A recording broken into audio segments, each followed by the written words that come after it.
अस्सलाम वालेकुम वरहमतुल्लाहि वबरकातुहू। जी हाँ, मैं फिर से हाजिर हूँ एक बहुत ही ख़ास वीडियो लेकर मैट्रिक वालों के लिए। जैसा कि आपको मालूम है कि 22 तारीख को आप लोगों का मैट्रिक का एग्ज़ाम है, तो आज की इस वीडियो में मैं आपको 200 गेस्ट क्वेश्चन बताने वाला हूँ जो आपके एग्ज़ाम में बार बार पूछे जाते हैं। और आपको तो मालूम है कि उर्दू में वही सवालात बार बार पूछे जाते हैं तो जो पहले पूछा जा चुका है। तो आपको 3 वीडियो देखनी है। एक कवायद की वीडियो देखनी है जिसकी लिंक मैं डिस्क्रिप्शन में दे दिया हूं। उसमें सारे कवायद को मैंने हल कर दिया, यानी आपके सिलेबस में जो भी कवायद से सवालात पूछे जाते हैं वो सब मैं आपको बता दिया हूं। तो लिंक डिस्क्रिप्शन में दिया गया है, वो आप देख लेना। उसके बाद इस वीडियो को आप देख लो, और सब्जेक्टिव का मैं बहुत जल्द एक वीडियो लाने वाला हूँ, वो आप देख लेना। बस आपके एग्ज़ाम के लिए इतना काफ़ी है। तो अगर आप इस चैनल के लिए नए हैं तो चैनल को ज़रूर सब्सक्राइब कर ले ताकि मज़ीद इस तरह की वीडियो का नोटिफिकेशन आप तक पहुंच सके। तो चलिए हम बगैर वक्त ज़ाय किए हुए वीडियो शुरू करते हैं।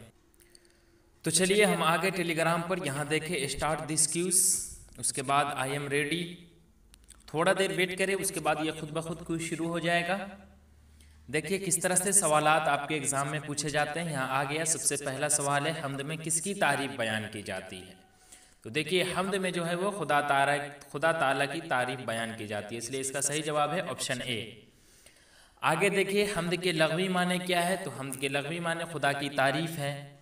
उसके बाद है हम्द में ज़ुलज़लाल किसके लिए आया है। जी हाँ, आपसे पूछा जा सकता है कि हम्द में ज़ुलज़लाल किसके लिए आया है, या फिर आपसे पूछा जा सकता है कि हम्द में यक्ता किसके लिए आया है।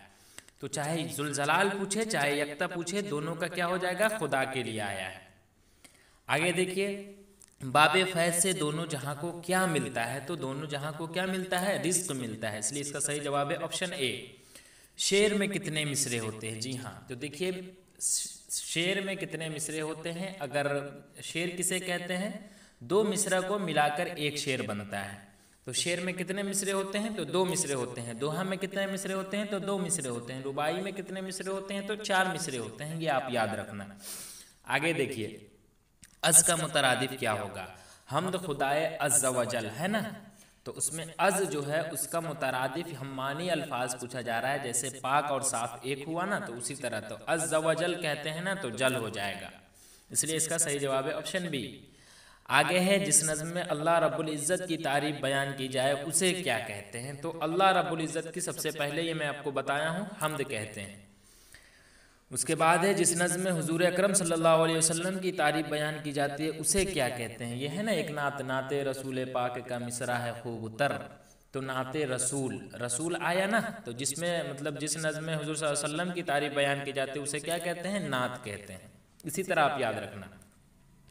अब आगे देखिए जिस नज़्म में बादशाह वक्त या हुक्मरान वक्त की तारीफ बयान की जाती है उसे क्या कहते हैं, यहाँ पर पूछा जा रहा है। तो उसे हम क्या कहते हैं, कसीदा कहते हैं। आगे देखिए जिस नज़्म में बुजुर्गाने दीन की तारीफ बयान की जाए उसे क्या कहते हैं, तो उसे मनक़बत कहते हैं। बादशाह वक्त या हुक्मरान वक्त की तारीफ बयान की जाए तो उसे हम यहाँ पर है ना कसीदा कहते हैं। उसके बाद है कि जिस नज़्म में हुजूर सल्लल्लाहु अलैहि वसल्लम की तारीफ बयान की जाए उसे क्या कहते हैं, तो उसे हम नात कहते हैं। और जिस नज़्म में अल्लाह रब्बुल इज़्ज़त की तारीफ बयान की जाए उसे क्या कहते हैं, तो उसे हम्द कहते हैं। ये आप याद रखना। और जिस नज़्म में बुजुर्गाने दिन की तारीफ बयान की जाती है उसे क्या कहते हैं, तो उसे हम क्या कहते हैं, मनक़बत कहते हैं। यहाँ है ना, तो ये सब आप याद रखना। अब आगे देखिए आपके नसाब में शबनम कमाली की कौन सी हम्द है। तो एक ही नज़्म आपको पढ़ना है जिसका नाम है हम्द खुदाए अज़्ज़ व जल, इसलिए इसका सही जवाब ऑप्शन जी। आगे देखिए शबनम कमाली का असल नाम क्या है। बहुत ज़्यादा पूछा जाता है, हर साल पूछा जाता है। तो उसका असल नाम जो है वो मुस्तफ़ा रज़ा है, ऑप्शन सी। आगे है शबनम कमाली का तखल्लुस क्या है। जी हाँ, तो शबनम कमाली का तखल्लुस जो है वो शबनम है, याद रखना आप। उसके बाद है शबनम कमाली कब पैदा हुए, तो 1938 ईस्वी में पैदा हुए। उसके बाद शबनम कमाली किस ज़िला में पैदा हुए, तो ज़िला में सीतामढ़ी ज़िला में पैदा हुए। और सीतामढ़ी ज़िला में कहाँ हुए पैदा, वो पोखरायरा में हुए थे। शबनम कमाली की आखिरी तमन्ना क्या थी, तो आखिरी तमन्ना यहाँ पर पूछा जा रहा है, तो क्या हो जाएगा यहाँ पर, तौफीक़े बंदगी। भूलना मत, आप एग्जाम में पूछा जा सकता है। मंदरजा ज़ैल में से कौन सा नातिया शायरी का मजमुआ शबनम कमाली का नहीं है। यानी 4 जो यहाँ पर दिया गया है इसमें से एक जो है वो शबनम कमाली का नहीं है। तो अब एक नहीं है तो 3 तो शबनम कमाली का है, तो आपको 3 याद हो जाएगा। तो देखिए अनवारे अक़ीदत है, ज़ियाए अक़ीदत भी है और रियाज़ अक़ीदत भी है, तो बच गया कौन? फ़र्श अक़ीदत। इसलिए इसका सही जवाब क्या हो जाएगा? फ़र्श अक़ीदत। बकिया आपसे पूछा जा सकता है एग्ज़ाम में कि शबनम कमाली के नातिया शायरी के मजमूए का नाम लिखे, 3 शेरी मजमूए का नाम लिखे, तो आप लिख देना अनवार अक़ीदत, ज़ियाए अक़ीदत, रियाज़ अक़ीदत, और फ़र्श अक़ीदत इनका नहीं है। आगे देखिए, सुहेल अज़ीमाबादी का असल नाम क्या था? तो इनका असल नाम सैयद मुजीबुर रहमान था, ऑप्शन ए। आगे है सुहेल अज़ीमाबादी कहाँ पैदा हुए? तो अज़ीमाबाद पटना का पुराना नाम है ना, तो कहाँ हो जाएगा? पटना हो जाएगा, इसलिए तो अज़ीमाबादी कहा जाता है इन्हें। सुहेल अज़ीमाबादी कब पैदा हुए? बड़ी आसान है, देखिए इसका तो 1911 में ये पैदा हुए थे, इसलिए इसका सही जवाब है ऑप्शन ए। सुहेल अज़ीमाबादी कैसे ख़ानदान से ताल्लुक़ रखते थे? हर साल पूछा जाने वाला सवाल, ज़मींदार ख़ानदान से ताल्लुक़ रखते थे। 4 चेहरे किन की तख्लीक है? सबसे ज़्यादा पूछा जाता है ये सब सवाल, सुहेल अज़ीमाबादी की हो जाएगा। उसके बाद है सुहेल अज़ीमाबादी के अफसाना भाभी जान में भाभी जान का क्या नाम है? तो भाभी जान रुकैया भाभी जान कहते हैं ना, तो रुकैया हो जाएगा। रुकैया भाभी के देवर का क्या नाम है? तो अख्तर नाम है, ये 2 मार्क्स में भी पूछा जाता है। बेजड़ के पौधे किसकी किताब है? तो किसकी किताब है बेजड़ के पौधे? तो ये है सुहेल अज़ीमाबादी की। उसके बाद है तरक्की पसंद तहरीक का आगाज़ कब हुआ? इस साल इंटर वालों के एग्ज़ाम में भी पूछा गया था ये सवाल, आप समझ सकते हैं, और ये आपसे भी पूछा जाएगा। तो तरक्की पसंद तहरीक का आगाज़ जो है वो 1936 में हुआ, ये आप भूलना ही मत जब तक कि आप इंटर न दे दो, क्योंकि इंटर में भी पूछा जाता है। आगे देखिए, रुकैया भाभी के शौहर का क्या नाम था? तो बेटी का नाम नन्ही रेहाना था, और शौहर के यहाँ पर पूछा जा रहा है तो नन्हे भाई हो जाएगा। आगे देखिए, अख्तर की शादी किससे हुई? तो अख्तर की शादी किससे हुई? 28 नंबर क्वेश्चन का, तो आप बताएं हमें। जमीला से हुई थी, इसलिए इसका सही जवाब है ऑप्शन जी। उसके बाद है सुहेल अज़ीमाबादी का पहला अफसाना 4 चेहरे कब शाये हुआ? इससे आपको मालूम चल गया कि सुहेल अज़ीमाबादी के पहले अफसाना के नाम 4 चेहरा है, और वो कब शाये हुआ यहाँ पर पूछा जा रहा है, तो वो 1934 ईस्वी में शाये हुआ था। आगे देखिए, सुहेल अज़ीमाबादी का इंतकाल कब हुआ? तो इनकी पैदाइश अभी मैं आपको बताया था 1911 ईस्वी में हुई, तो 1911 में इनकी पैदाइश हुई और वफ़ात 1980 में हुई थी, ये आप याद रखना क्योंकि एग्ज़ाम में पूछा जाता है। रुकैया भाभी की लड़की का क्या नाम था? अभी मैं बताया हूँ, नन्ही रेहाना। उसके बाद है, रुकैया भाभी के शौहर को बार बार जेल क्यों जाना पड़ता था? ये 2 मार्क्स में पूछा जाता है, तो अगर ऑब्जेक्टिव में पूछे तो सिर्फ सियासत से लगाओ, आप निशान लगा देना, लेकिन सब्जेक्टिव में लिखे पूछे 2 मार्क्स में तो आपको थोड़ा डिटेल में लिखना पड़ेगा। वो आप गाइड वगैरह देख लें या किताब वगैरह देख लें, या फिर मैं इसकी सब्जेक्टिव की वीडियो लाऊंगा, उसमें आप देख लेना। आगे है, रुकैया भाभी किस अफसाने का किरदार है? तो भाभी जान अफसाने का किरदार है। उसके बाद है, उर्दू का पहला अफसाना कौन है? आप क्लास 10th में हो, इस हिसाब से उर्दू का पहला अफसाना कौन है? तो नसीर और खदीजा है, ये आप याद रखना।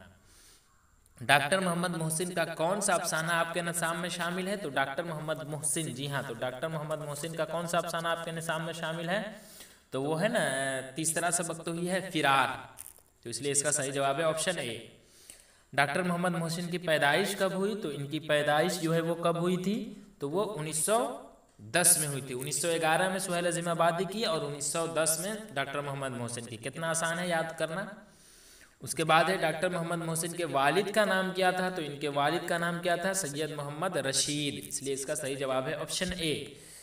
डॉक्टर मोहम्मद मोहसिन किस मौजू पर महारत रखते थे? सबसे ज़्यादा पूछा जाता है, नफ्सियात के मौजू पर महारत रखते थे। डॉक्टर मोहम्मद मोहसिन शोबे नफ्सियात के सदर कब बने? तो 39 नंबर का क्या हो जाएगा? 1953 में जो है वो डॉक्टर मोहम्मद मोहसिन शोबे नफ्सियात के सदर बने थे। डॉक्टर मोहम्मद मोहसिन के मज़ामीन का मजमुआ नफ्सियाती ज़ाविया किस तरह का मजमुआ है? जी हाँ, तो डॉक्टर मोहम्मद मोहसिन जो है वो इसका बताइए आप, नफ्सियाती हो जाएगा, क्योंकि अभी ये जस्ट आप यहाँ पर पढ़े थे ना, यहाँ देखिए डॉक्टर मोहम्मद मोहसिन किस मौजू पर महारत रखते थे? तो नफ्सियात पर रखते थे, तो हो जाएगा इसका, इसीलिए हो जाएगा डॉक्टर मोहम्मद मोहसिन के मज़ामीन का मजमुआ नफ्सियाती ज़ाविया किस तरह का मजमुआ है? तो नफ्सियाती ज़ाविया लिखा हुआ भी है नफ्सियाती, तो कैसा हो जाएगा? नफ्सियाती मज़ामीन।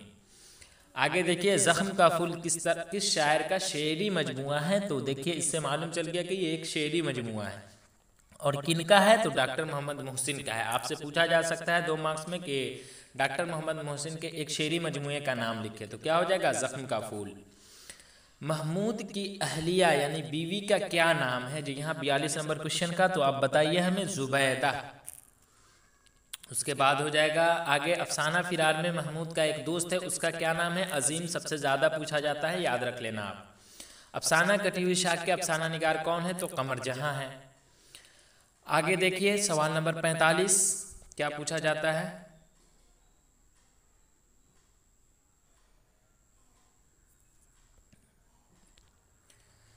आगे है कमर जहां की अफसानवी मजमूए चारागर कब शाये हुआ? 45 नंबर क्वेश्चन का। तो जी हाँ 1983 ईस्वी में शाये हुआ था।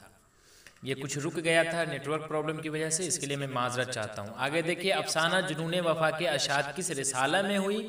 तो सवाल नंबर 46 का आप बताइए। सुबह नौ पटना, इसलिए इसका सही जवाब है ऑप्शन ए। आगे है कमर जहां का पहला अफसाना कौन है? 47 नंबर क्वेश्चन का। तो वो देखिए ऑप्शन में कैसा कैसा दिया है। ओहदे वफा, सनम बेवफा, जुनून वफा, सिला वफा। तो जुनून वफा हो जाएगा।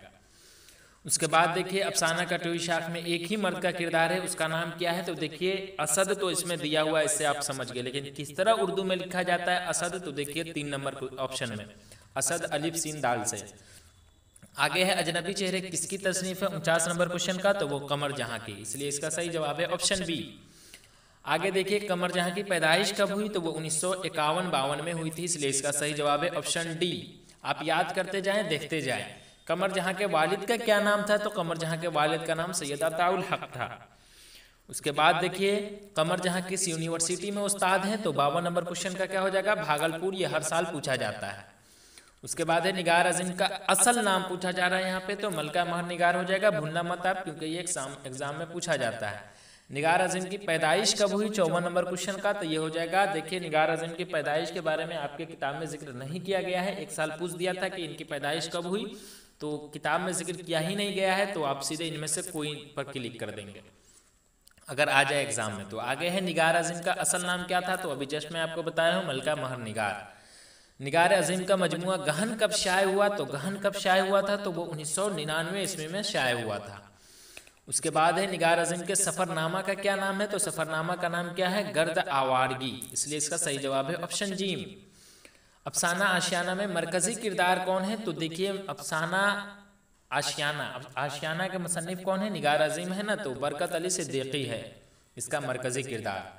आगे है सिराज अली बरकत अली का रिश्ता में कौन था? सिराज अली बरकत अली का रिश्ता में कौन था? देखिए इस तरह से, ना कि बरकत अली सिराज अली का पूछ रहा है, तो यहाँ पर सिराज अली बरकत अली का कौन था रिश्ता में, ये पूछा जाता है हर साल। तो देखिए आप याद रख लेना इसे, बेटा सिराज अली पूछा जा रहा है, समझे। सिराज के बीवी का नाम क्या था? तो 60 नंबर क्वेश्चन का आप बताइए। इरफाना।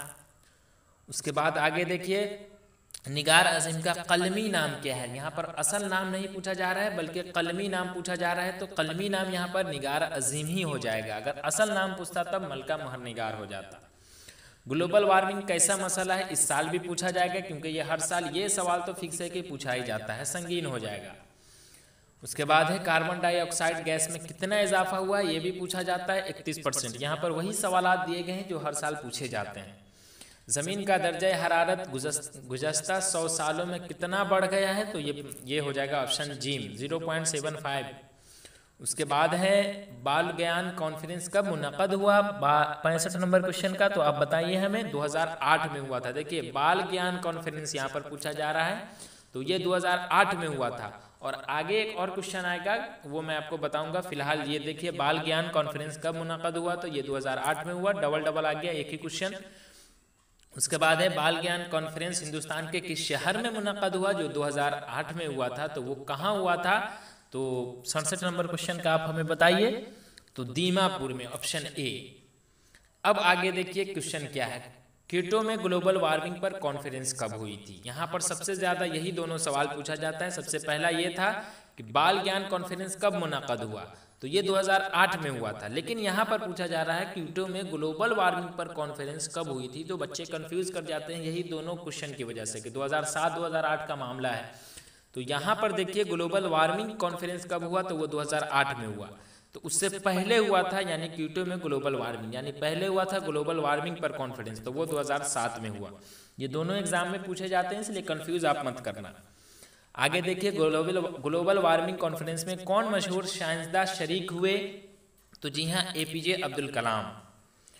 उसके बाद देखिए धान के खेतों और गाय भैंस के गोबर से सबसे ज़्यादा क्या निकलती है। जी हाँ, तो सबसे ज़्यादा क्या निकलती है यहाँ पर पूछा जा रहा है, तो ये हो जाएगा मीथेन गैस। उसके बाद है सर सैयद अहमद खान ने कौन सा इदारा कायम किया, तो आपको तो मालूम ही होगा, AMAO यानी मोहम्मदन एंग्लो ओरिएंटल कॉलेज, है ना।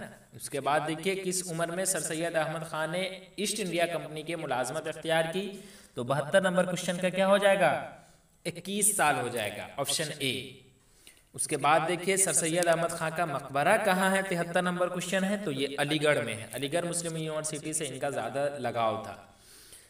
उसके बाद है 1857 के बाद हिंदुस्तान में सबसे बड़ी इल्मी शख्सियत कौन है, तो कौन है, सर सैयद अहमद खान ही है 1857 के बाद। गदर का वाक़या कब हुआ था, 1857 में ही हुआ था ना, आगे आएगा वो क्वेश्चन। ईस्ट इंडिया कंपनी से सर सैयद अहमद खान कब शुबकदोश हुए यानी रिटायर हुए, तो 75 नंबर क्वेश्चन का क्या हो जाएगा, 1876, इसलिए इसका सही जवाब है ऑप्शन जी। आगे देखिए ये सवाल इस मरतबा क्लास 12th में भी पूछा गया था, यानी इंटर में, तो ये सब सवाल आप भूलना ही मत जब तक कि आप इंटर न दे दो। सर सैयद ने कौन सा रिसाला जारी किया, तो तहज़ीबुल इखलाक, जाल से होगा, यहाँ पर जा से तहज़ीब लिखा गया है। उसके बाद है असबाब बगावत हिंद के मुसन्निफ कौन है, तो कौन है, सर सैयद अहमद खान है। ये सब पूछा जाता है एग्जाम में। सर सैयद अहमद खान की पैदाइश कहाँ हुई, तो सर सैयद अहमद खान की पैदाइश जो है वो दिल्ली में हुई थी। उसके बाद है हयात जावेद के मुसन्निफ कौन है, तो सर सैयद अहमद खान है। देखिए हाली है अल्ताफ़ हुसैन हाली, याद रखना, कंफ्यूज हो जाते हैं बच्चे। हयात जावेद के जो है वो अल्ताफ़ हुसैन हाली है, और असबाब बगावत हिंद के सर सैयद अहमद खान है, और तहज़ीबुल इखलाक जो रिसाला है वो किसने जारी किया था, तो सर सैयद अहमद खान ने जारी किया था। ये सब आप याद रखना। आगे देखिए सर सैयद अहमद खान की वालदा का क्या नाम था, तो देखिए मिर्ज़ा गालिब और सर सैयद अहमद खान के बारे में आप अच्छे से पढ़ना, क्योंकि अक्सर सवालात हर साल पूछे जाते हैं इन दोनों के सबक से ज़्यादातर। तो इनकी वालदा का क्या नाम था यहाँ पर पूछा जा रहा है, तो अजीज़ुन निसा। और गालिब का पूछे तो वो आप देख लेना, गालिब के बारे में अलग है। सर सैयद अहमद खान की पैदाइश कब हुई, 81 नंबर क्वेश्चन का, तो 81 नंबर क्वेश्चन का हो जाएगा 1817। सर सैयद की पैदाइश 1817 में हुई थी। चलिए आगे देखिए, और 1797 में मिर्ज़ा गालिब की हुई थी, है ना। रया के मजमून निगार कौन है, तो यही है ना, सर सैयद अहमद खान। उसके बाद देखिए डॉक्टर अब्दुल मुगनी का कौन सा मजमून आपके निसाब में शामिल है, तो अदब की पहचान जो है डॉक्टर अब्दुल मुगनी की एक मजमून है। डॉक्टर अब्दुल मुगनी ने किस मदरसा में तालीम हासिल की, तो ये जो पटना में गांधी मैदान से जस्ट 3 किलोमीटर पूरब मदरसा शम्सुल हुदा पटना है, वहीं मतलब तालीम हासिल किए थे। तो इसका सही जवाब है ऑप्शन ए। आगे है डॉक्टर अब्दुल मुगनी ने मदरसा शम्सुल हुदा में कहाँ तक तालीम हासिल की थी, तो जी हाँ मैं भी अभी वहीं पढ़ रहा हूँ, आलिम हो जाएगा, पढ़ रहा था फिलहाल नहीं पढ़ रहा हूँ। आगे देखिए डॉक्टर अब्दुल मुगनी किस मजमून सब्जेक्ट, यानी मजमून कहते हैं सब्जेक्ट को, के प्रोफेसर थे, तो 86 नंबर क्वेश्चन का क्या हो जाएगा, अंग्रेजी के, ठीक है ना। डॉक्टर अब्दुल मुगनी जो है वो अंग्रेजी के प्रोफेसर थे, और कहाँ थे वो आगे आएगा। डॉक्टर अब्दुल मुगनी के वालिद का क्या नाम था, तो अब्दुल रऊफ। उसके बाद आगे देखिए डॉक्टर अब्दुल मुगनी किस यूनिवर्सिटी में प्रोफेसर थे, तो देखिए अंग्रेजी के वो प्रोफेसर थे, और किस यूनिवर्सिटी में थे, तो पटना यूनिवर्सिटी में थे। शम्सुल हुदा से तालीम हासिल की, यानी पटना से उनका अच्छा खासा लगाव था। आगे देखिए डॉक्टर अब्दुल मुगनी ने किस मौजू पर MA किया, तो वो प्रोफेसर थे, इंग्लिश के थे ना, तो MA किस मौजू से किए होंगे, अंग्रेजी से किए होंगे। उर्दू का पहला नक्काद किसे कहा जाता है, जी हाँ यहाँ पर पूछा जा रहा है, तो पहला नक्काद किसे कहा जाता है 90 नंबर क्वेश्चन का, तो वो अल्ताफ़ हुसैन हाली को कहा जाता है। और बाबाए उर्दू पूछ दे तो वो मौलवी अब्दुल हक को कहा जाता है। ये सब क्वेश्चन पूछा जाता है। आगे है डॉक्टर अब्दुल मुगनी क्या है, 91 नंबर क्वेश्चन का, तो वो तनकीद निगार है। उसके बाद देखिए डॉक्टर अब्दुल मुगनी का आपको क्या पढ़ना है, एक मजमून अदब की पहचान, जो ऊपर जस्ट क्वेश्चन गया था। आगे है भीमराव अंबेडकर की पैदाइश कब हुई, जी हाँ अब हम भीमराव अंबेडकर में आ गए 92 नंबर क्वेश्चन का, तो वो कब पैदा हुए थे, 1891 में हुए थे। उसके बाद है भीमराव अंबेडकर की वालदा का क्या नाम था, तो भीमाबाई कह ले या भीमबाई, दोनों तरफ से ऑप्शन में आता है। भीमराव अंबेडकर के वालिद फौज के किस ओहदे से रिटायर हुए, तो मेजर के ओहदे से रिटायर हुए थे। उसके बाद है भीमराव की शादी किससे हुई, तो रामाबाई से हुई थी। ये सब एग्जाम में पूछे जाते हैं। आगे है भीमराव अंबेडकर आज़ाद हिंदुस्तान में किस ओहदे पर फायज हुए, तो आज़ाद ये क्या कहते हैं कानून मंत्री जो है, जिसे हम क्या कहते हैं उर्दू में वजीर कानून, तो इसलिए इसका सही जवाब है ऑप्शन दाल। उसके बाद है भीमराव अंबेडकर की शादी किस उम्र में हुई, तो इनकी शादी जो है वो किस उम्र में हुई थी, तो 14 साल की उम्र में हुई थी, और गालिब की शादी 13 साल की उम्र में हुई थी। याद रखना, इस तरह से आप दोनों याद कर लेंगे। बुद्ध मजहब में नरवान का क्या ताल्लुक है, तो ये हर साल पूछा जाता है, खुदा का इरफान, और ये इस मरतबा मॉडल सेट आया है उसमें भी क्वेश्चन है। डॉक्टर भीमराव अंबेडकर के वालिद का क्या नाम था, तो रामजी माधोजी सकपाल, इसलिए इसका सही जवाब है ऑप्शन ए। भीमराव अंबेडकर कितने साल के थे, तो इनकी वालदा का इंतकाल हो गया 100 नंबर क्वेश्चन का, तो वो 6 साल के ही थे। तो इनके यानी गालिब का देखिए 5 साल में इनके वालदा इंतकाल कर गए थे गालिब का, और ये जो है इनकी वालदा जो है ये 6 साल की उम्र में, और इनकी शादी जो है वो 14 साल की उम्र में हुई थी, और गालिब की 13 साल की उम्र में। देख रहे हैं कितना मिलता जुलता है, इस तरह से आप याद रख लेना। भीमराव अंबेडकर किस खानदान में पैदा हुए थे, तो ये तो आपको मालूम ही होगा 101 नंबर क्वेश्चन का, वो महार जात, यानी ऑप्शन डी। मेहमार नहीं होगा, महार होगा, ये आप देख लेना। भीमराव अंबेडकर और उसकी कौम को क्या कहा जाता है, तो क्या कहा जाता है उसको, तो वो अछूत कहा जाता है। आगे देखिए, भीमराव की मादरी जबान क्या थी, यहाँ पर पूछा जा रहा है, तो वो मराठी। मादरी जबान, जी हाँ, हम लोग का मादरी जबान क्या है, उर्दू है ना।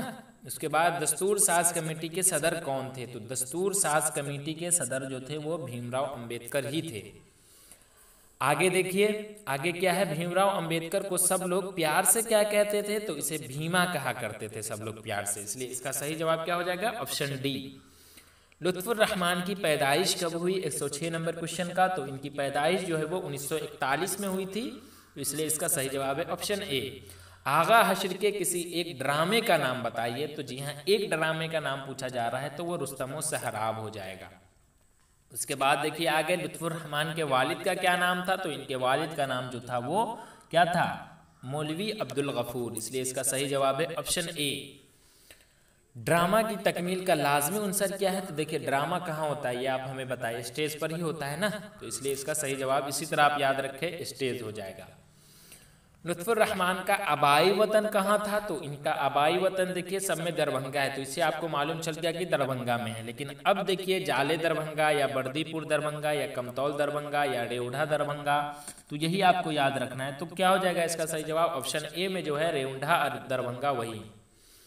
लुत्फुर रहमान का कलमी नाम क्या है, जी हाँ, तो इनका लुत्फुर रहमान का यहाँ पर कलमी नाम पूछा जा रहा है, तो निगार आज़िम का कलमी नाम निगार आज़िम है, और इनका असल नाम मलका महर निगार है, और यहाँ पर लुत्फुर रहमान का पूछा जा रहा है 111 नंबर क्वेश्चन में, तो वो लुत्फुर रहमान ही हो जाएगा। आगे देखिए, आगे क्या है, लुत्फुर रहमान के शायरी के कितने मजमूए शाये हुए हैं, तो 3 मजमूए शाये हुए हैं, याद रखना आप। उसके बाद है रुस्तम सहराब ड्रामा किसने लिखा, अभी जस्ट आया था ना कि आगा हश्र के किसी एक ड्रामे का नाम लिखे तो रुस्तम सहराब था, तो क्या हो जाएगा, रुस्तम सहराब जो है वो आगा हश्र के ड्रामा का नाम है। उर्दू ड्रामा का शेक्सपियर किसको कहा जाता है, तो आगा हश्र को कहा जाता है। उसके बाद है लुत्फुर रहमान ने तदरीसी कैरियर कहाँ से शुरू किया था, जी हाँ, 115 नंबर क्वेश्चन का, तो वो भागलपुर से शुरू किए थे। उसके बाद है आलिया भट्ट की पैदाइश कहाँ हुई, तो इनकी पैदाइश 116 नंबर क्वेश्चन का क्या हो जाएगा, बिहार में हुई थी, इसलिए इसका सही जवाब है ऑप्शन ए। उसके बाद है आलिया भट्ट ने अपना तजर्बा गाह कहाँ कायम किया था, तो तेलंगाना में। ये हर साल पूछा जाता है, सेंटअप एग्जाम हो चाहे फाइनल एग्जाम हो चाहे मॉडल सेट हो, हर जगह आप देख ले ये क्वेश्चन आएगा। हिंदुस्तान में गुप्त दौर को कैसा दौर कहा जाता है, तो सुनहरा दौर कहा जाता है। आर्या भट्ट का ताल्लुक किस दौर से था, तो गुप्त ओहद यानी गुप्त दौर से, इसलिए इसका सही जवाब है ऑप्शन ए। आर्या भट्ट ने किन साइंसदान की रहनुमाई की थी, तो पाइथागोरस की रहनुमाई की थी। आर्या भट्ट की पैदाइश कब हुई, तो 476 में इनकी पैदाइश हुई थी, और क्या कहते हैं 121 नंबर क्वेश्चन है, तो इसका क्या कहते हैं 476 में इनकी पैदाइश हुई और 564 में इनकी वफात हुई थी। कुल 88 साल ये जिंदा रहे थे। 21वीं सदी का सबसे बड़ा सूरज ग्रहण कब हुआ था, अभी जस्ट कुछ साल पहले 11-12 साल पहले 2009 में हुआ था। आर्या भट्ट और तेलंगाना के मुसन्निफ कौन है, तो इनके मुसन्निफ जो है वो कौन है, 123 नंबर क्वेश्चन है, तो इसका सही जवाब क्या हो जाएगा आप बताएं हमें। तो देखिए इसमें ऑप्शन में दिया ही नहीं गया है, क्योंकि वो जो है आर्या भट्ट और तेलंगाना ये माखूज लिखा होगा, यानी इसके मुसन्निफ का पता नहीं है, तो इनमें से कोई नहीं पर क्लिक कर देना आप अगर पूछ दे एग्जाम में। तो आर्य सिद्धांत और तंत्र नाम की किताब का मुसन्निफ कौन है? इस हर साल पूछा जाता है ये सवाल, तो क्या हो जाएगा? आर्यभट्ट। आगे देखिए, आर्य सिद्धांत और तंत्र कहाँ लिखी गई? तो ये आर्यभट्ट जो है, मतलब वो क्या कहते हैं, आर्य सिद्धांत और तंत्र नाम की किताब का मुसन्निफ ये है। तो ये लिखी कहाँ गई? तो ये तेलंगाना में लिखी गई थी।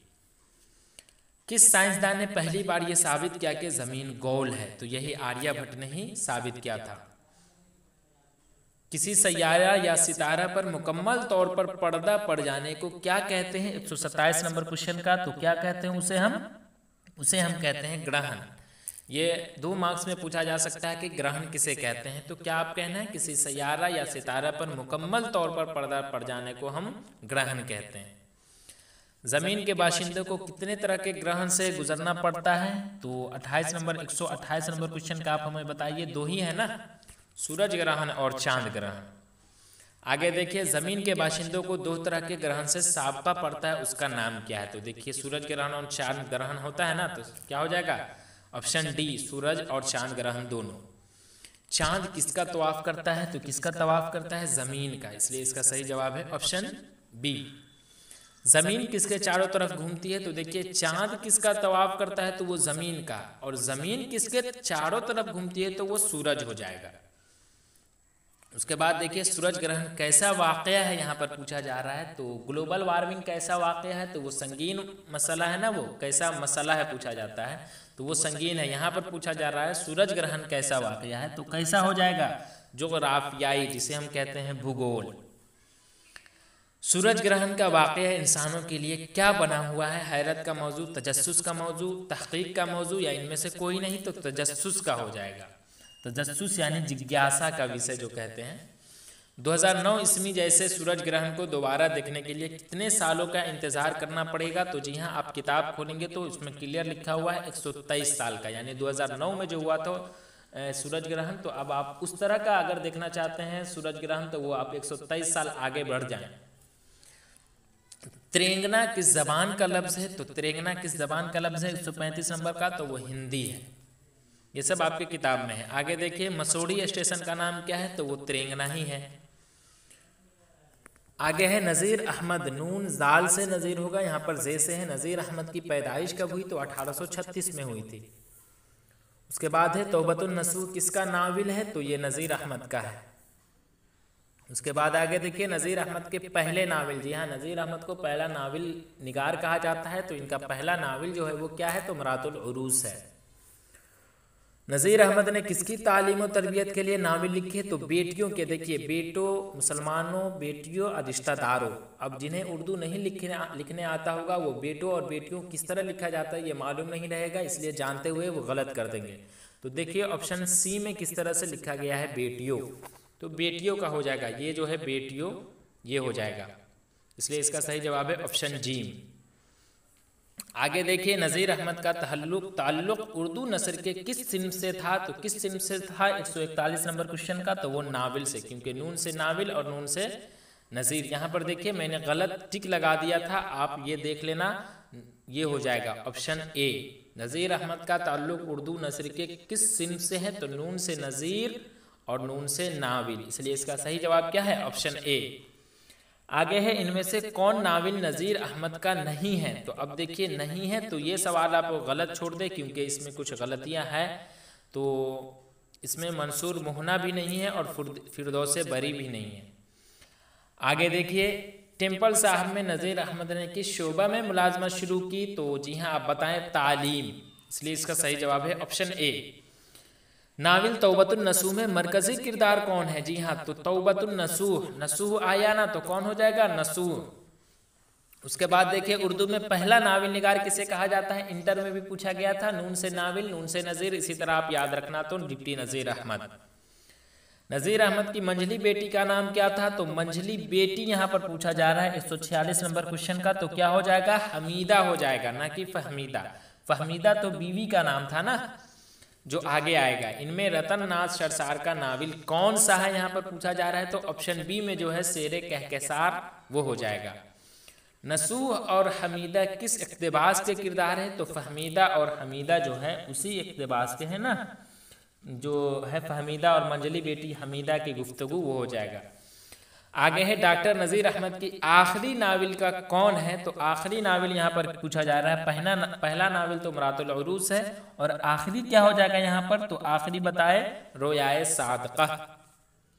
उसके बाद आगे देखिए 150 में नसूह की ज़िंदगी कब बदलती है, तो जी हाँ, कब्र और हश्र का मंजर ख्वाब में देखकर जो है वो नसूह की ज़िंदगी बदल जाती है। ये आप पढ़ना तब पता चलेगा। फहमीदा नसूह की कौन थी, देखिए आ गया ना, तो फहमीदा जो थी वो नसूह की कौन थी, बीवी थी। बहुत कंफ्यूज करते हैं बच्चे, ये हर साल पूछा जाता है। और आगे देखिए हमीदा नसूह की कौन थी, तो हमीदा जो थी वो बेटी थी। फिर से मैं आपको बताता हूँ, फहमीदा जो थी वो नसूह की बीवी थी और हमीदा जो थी वो क्या थी, बेटी थी। ये आप याद रखना क्योंकि ये एग्जाम में पूछा जाता है। किस तरह आप याद रखोगे वो आप जानो, लेकिन ये आप एग्जाम हॉल में भूलना मत। गालिब की पैदाइश कब हुई थी, जी हाँ, तो गालिब की पैदाइश जो है वो 1797 में हुई थी और वफात जो है वो 1869 में हुई थी, जो कि ये आ गया क्वेश्चन, तो 1869 हो जाएगा।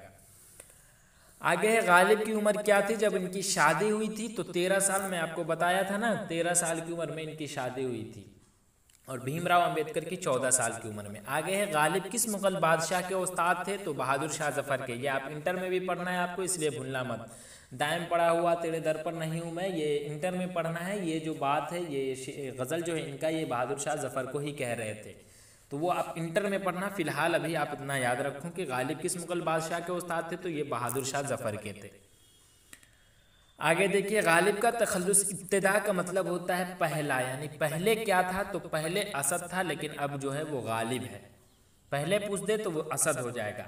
गालिब के खतूत का मजमुआ उर्दू मुअल्ला के अलावा और क्या है, ये कभी आप भूलना ही मत, क्योंकि ये इंटर में भी पूछा जाता है और इस मरतबा आप जाओगे तो फिर से पूछा जाएगा। तो गालिब के खतूत के मजमुआ उर्दू मुअल्ला के अलावा एक और जो है वो उर्दे हिंदी है, समझे, इसलिए इसका सही जवाब है ऑप्शन बी। गालिब ने कुल कितने खतूत लिखे, तो 900 खतूत लिखे थे। उसके बाद मिर्ज़ा गालिब को क्या कहा जाता है, तो मिर्ज़ा नौशा कहा जाता है मिर्ज़ा गालिब को। जी हाँ, मिर्ज़ा नौशा किसे कहा जाता है, तो वही गालिब है, समझे। ये सब भूलना मत आप, क्योंकि ये हर साल पूछा जाता है। मिर्ज़ा गालिब का असल नाम क्या था, तो असदुल्ला खां गालिब था। उर्दू में वही सवालात बार बार दोहराए जाते हैं जो बार बार पूछा जा चुका है।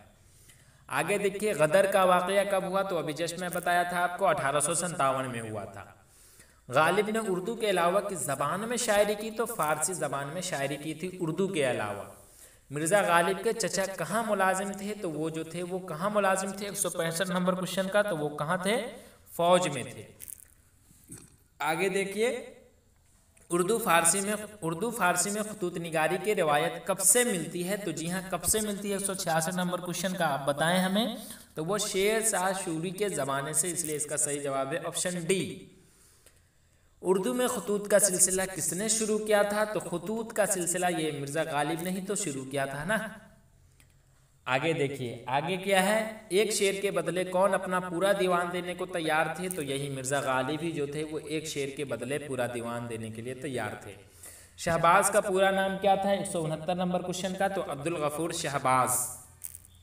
आगे देखिए 170 नंबर क्वेश्चन, शहबाज कहाँ के बाशिंदे थे, तो वो कहाँ के बाशिंदे थे, बाढ़ के, न कि बख्तियारपुर के या फतुहा के या बाजपट्टी के। आगे है शहबाज किस ओहदे पर फायज थे, 171 नंबर क्वेश्चन का, तो वो सब रजिस्ट्रार के ओहदे पर ये फायज थे।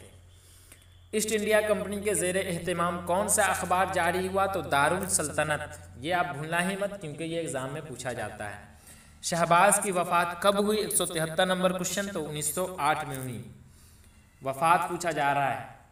शहबाज के रुबाइयात के एक मजमुए का नाम बताइए, तो देखिए शहबाज के क्या कई है, मतलब 3-4 है, और सब में लास्ट में शहबाज ही लगा हुआ है। तो देखिए इसमें क्या हो जाएगा, ऑप्शन ए रुबाइयात शहबाज।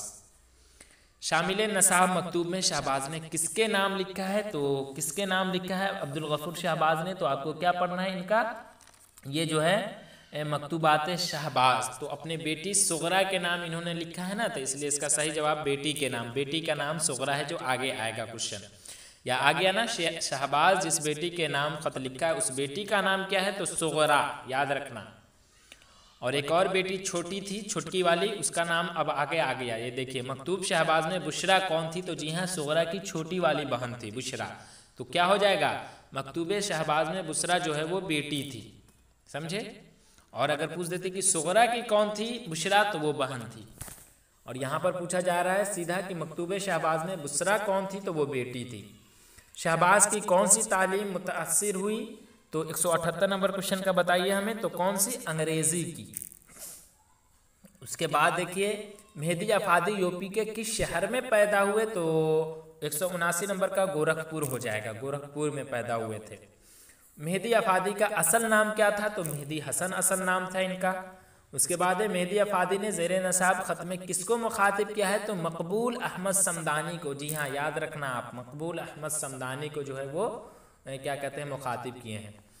मेहदी अफादी को उर्दू के अलावा और किस ज़बान में महारत हासिल थी, तो जी हाँ, उर्दू के अलावा 182 नंबर क्वेश्चन का क्या हो जाएगा, तो अंग्रेज़ी और फारसी, ऑप्शन ए।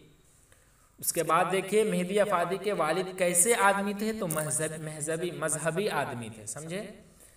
इंटरव्यू लेने वाले का क्या नाम था, तो बेदी से इंटरव्यू। तो बेदी से इंटरव्यू किसने लिया, तो इस्मत चुगताई ने लिया। आगे देखिए किसका इंटरव्यू लिया गया, तो बेदी से इंटरव्यू आपको पढ़ना है, तो बेदी का लिया गया, इसलिए इसका सही जवाब क्या हो जाएगा, किसका इंटरव्यू लिया गया। तो देखिए इसमें यहाँ दिया है ना राजेंद्र सिंह बेदी का, तो इसलिए इसका सही जवाब है ऑप्शन बी। बेदी कब पैदा हुए, जी हाँ, तो 1984 कब पैदा हुए, बेदी कब पैदा हुए, 186 का है। तो बेदी जो है ना वो कब पैदा हुए थे, आप हमें बताएं, 1915 में पैदा हुए थे, ऑप्शन बी। बेदी के पहले अफसाने का नाम क्या है, सबसे ज्यादा पूछा जाता है, 187 नंबर का, महारानी का तोहफा। इस वीडियो को आप 2-3 मरतबा देख ले, एग्जाम के लिए आपका काफी है। किसी खास मौजू पर दो आदमी की गुफ्तगू को क्या कहते हैं, तो इंटरव्यू कहते हैं। आगे देखिए बेदी का इंटरव्यू कब लिया गया, तो 189 नंबर क्वेश्चन का क्या हो जाएगा, 1984 में जो है वो इनका इंटरव्यू लिया गया था। फैयाज रफात का ताल्लुक किस शोबे से था, तो ऑल इंडिया रेडियो से था। उसके बाद देखिए चकबस्त का पूरा नाम क्या था, तो पंडित ब्रज नारायण चकबस्त, ऑप्शन बी। उसके बाद है नसाम में शामिल नज्म मुनाजिर फितरत के शायर कौन है, तो यही है ना क्या कहते हैं, चकबस्त। तो इसलिए इसका सही जवाब है पंडित ब्रज नारायण चकबस्त, ऑप्शन ए। फलसफियाना अफकार के इजहार के लिए शायरी की कौन सी सिर्फ मुअस्सिर है, तो ये नज्म हो जाएगा, ऑप्शन डी। मिसरा मुकम्मल कीजिए, जी हाँ, बशर की रूह को राहत की, ये सवाल क्वेश्चन कहाँ से लिया गया है, तो ये क्वेश्चन जो है वो मुनाजिर कुदरत या फितरत कह रहे हैं, जिसके लिखने वाले यही पंडित ब्रज नारायण है, यहीं से लिया गया है। तो बशर की रूह को राहत की, या आप पेज नंबर 124 में देखना, क्या हो जाएगा, नींद आती है, ऑप्शन ए। चकबस्त इब्तिदाई तालीम कहाँ से हासिल किया, तो इब्तिदाई तालीम कहाँ से हासिल किया, लखनऊ से। उसके बाद आगे देखिए, आगे है चकबस्त की वफात कब हुई, 196 नंबर क्वेश्चन का, तो वफात जो है वो 1926 में हुई थी।